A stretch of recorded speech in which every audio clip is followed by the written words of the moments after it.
윤석열 대통령에 대한 탄핵 심판 선고가 이번 주 후반에 내려질 거란 전망이 많습니다. 오늘 이슈플러스에서는 이 문제 짚어보겠습니다. 김성원 변호사, 문소영 기자와 함께하겠습니다. 어서 오세요. 안녕하세요. 안녕하세요. 먼저 문 기자, 이번 주에는 결론 납니까? 글쎄요. 오늘 기사들을 보면요. 운명의 한 주, 역사적 한 주, 운명을 가를 한 주 이런 제목들이 굉장히 많았습니다. 그러니까 탄핵 심판 선고가 20일 또는 21일에 이루어질 거란 전망인데 말 그대로 이제 유력한 거지 아직 확실한 건 아무것도 없습니다. 다만 이제 여러 언론을 통해 전해진 내부 상황을 종합을 해 보면요. 그 결정문 초안은 나왔고 이제 평의를 거치면서 수정 작업이 이루어지고 있는데 사실관계를 확정을 하고 논점을 정리하는 작업들이 이제 상당 부분 진척이 됐다 이런 식으로 전해지고는 있습니다. 그럼 왜 목요일 아니면 금요일이냐? 이것도 이제 전례에 근거한 추측인데요. 노무현 박근혜 대통령 탄핵 심판이 금요일에 나왔다. 그래서 이번에도 사회적 경제적 파장을 고려하면 금요일로 잡히지 않겠느냐 이런 예측이 있고요. 특히 선고 기일에는 이제 헌재 주변 학교 11곳이 휴업에 들어갑니다.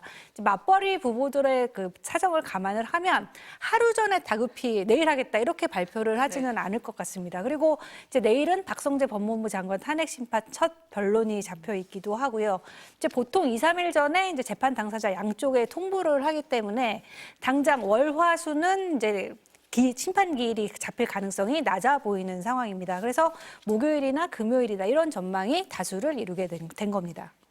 복잡하네요. 네. 이번 주 넘길 거란 전망, 근거는 뭡니까?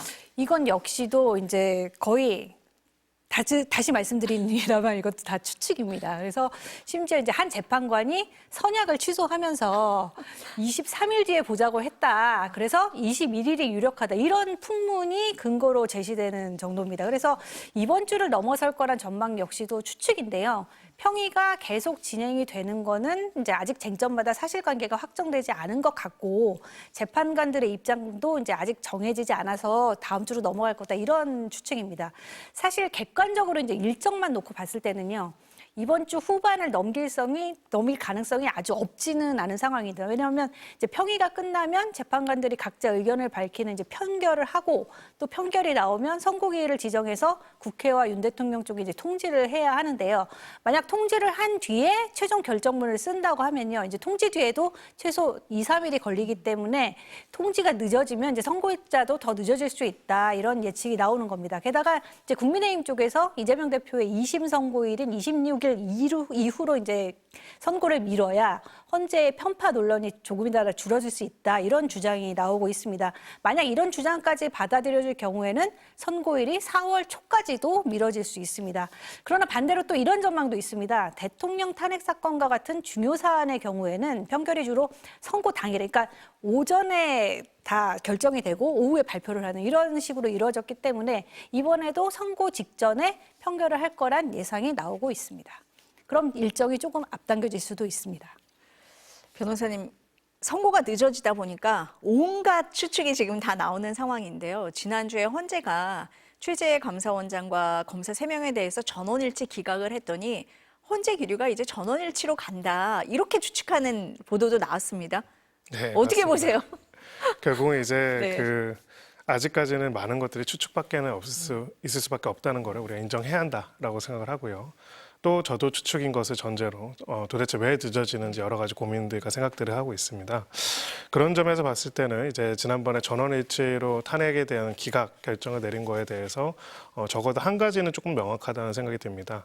결국 탄핵의 기준점에 있어가지고는 우리가 8명의 재판관들이 소위 말해서 출신, 성향, 누가 임명했는지에 따라서 굉장히 다를 것이다라고 생각하고 있지만은 어떤 부분에서는 굉장히 비슷하고 가지고 있는 어떤 헌법적인 기준들 차이의 차이가 크지는 않을 수 있다라는 점을 보여줬다라고 볼 수도 있고요. 다만 이제 두 가지로 이 결론에 대해서는 입장이 나눠지고 있습니다. 무리한 탄핵이었으니까 기각을 했다. 이래서 소위 말해서 피청구인 윤석열 대통령 측의 주장에 좀 더 귀를 기울일 것이다라고 이야기하는 여당 측의 주장도 있고요. 다만 이제 좀 더 명확하게는 계속적인 탄핵을 함으로써 국정 운영이 어려워서 비상경까지 했다라는 이야기를 윤석열 대통령이 계속 하고 있는데 이 부분과 관련돼서 아니다. 이런 식의 만약에 탄핵이 있다라고 한다면은 그 탄핵이라는 것이 결론적으로 최종적인 결정을 내리고 거기에서 하는 법적인 절차들은 헌법재판소의 헌법재판 그 탄핵 심판과 그 결정에 따라서 얼마든지 할 수 있고 그런 방식으로서 헌재의 권한과 역할로서 해야 하는 것인데 그것을 비상계엄이라는 군사력을 동원한 군부 통치를 통해 가지고 하고자 했던 것은 위헌이다라는 것을 보여준 하나의 전조가 아닐 것이냐라는 분석도 있습니다. 이 두 가지 분석이 다 있을 수 있다고 생각하고요. 마지막으로 정리를 해보면은 결론적으로는 지금 있는 이 모든 절차와 내용들과 관련돼 가지고 조금 선고 전에 명분적인 차원에서 지금 비상 계엄 자체가 위헌이고 위법하다는 점에 대해서 동의를 하더라도 그 전에 있었던 탄핵 사건에 대해서 일정한 입장을 밝히는 게 좋겠지 않냐라는 논의가 있을 수 있다고는 생각합니다. 아직은 다 이제 어찌 보면 추측밖에 할 수는 없지만은 그래도 중요한 거는 재판관들이 가지고 있는 헌법에 대한 기준, 판단점이 아주 크게 다르진 않다라는 점은 그거는 유의미한 분석이다 이렇게 생각합니다.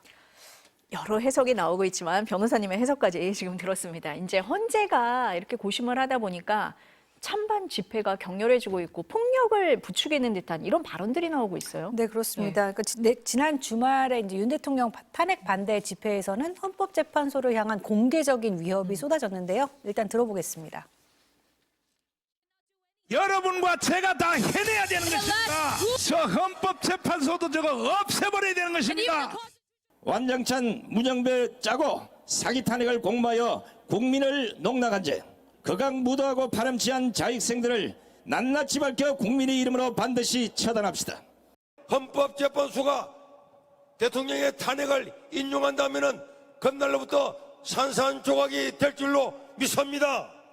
네, 중간에 들으신 것처럼 이제 김용현 전 국방부 장관도 옥중 편지를 보내서 선동에 가세를 했습니다.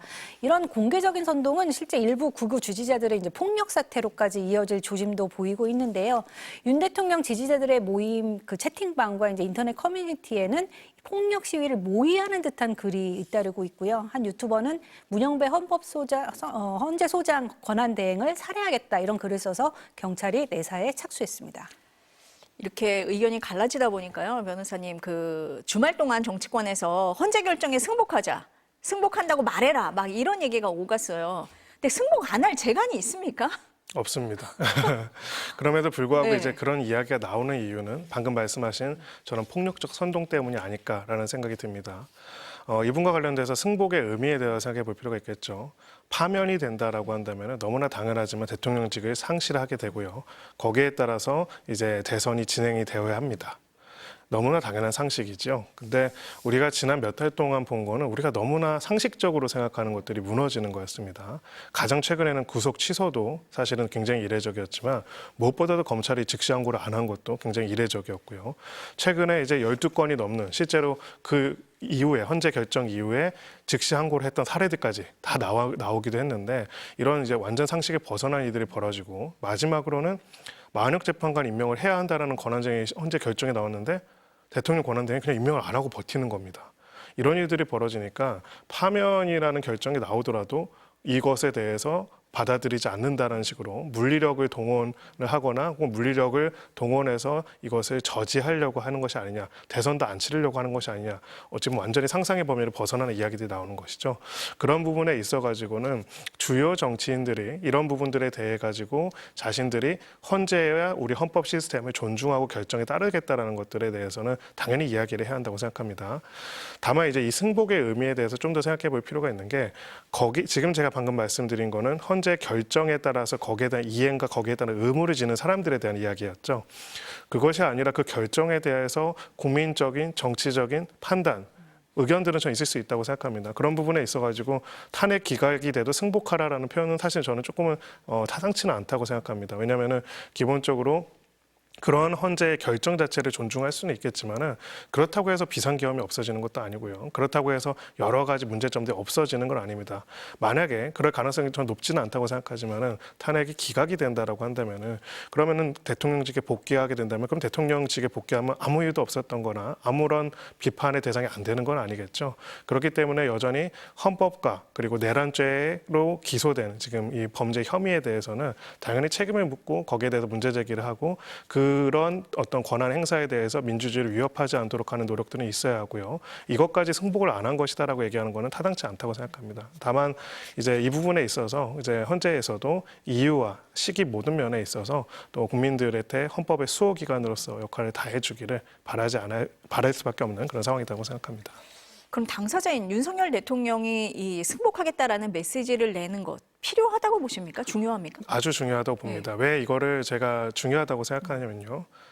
너무나 상식적이고 당연한데 그게 안 되고 있기 때문이죠. 예, 사실 지난 헌법재판소의 재판 심리 마지막 날에도 거기에 대해서 제대로 그런 표현을 안 하지 않았습니까?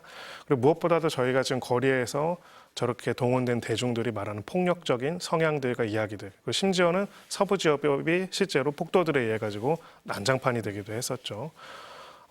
민주주의의 정반대에 있는 건 두 글자로 폭력입니다. 예, 바로 그 폭력이 이미 수차례 펼쳐졌고 군사력을 동원한 폭력, 대중을 동원한 폭력이라는 방식으로 한 번은 입법부를, 한 번은 사법부를 공격을 했습니다.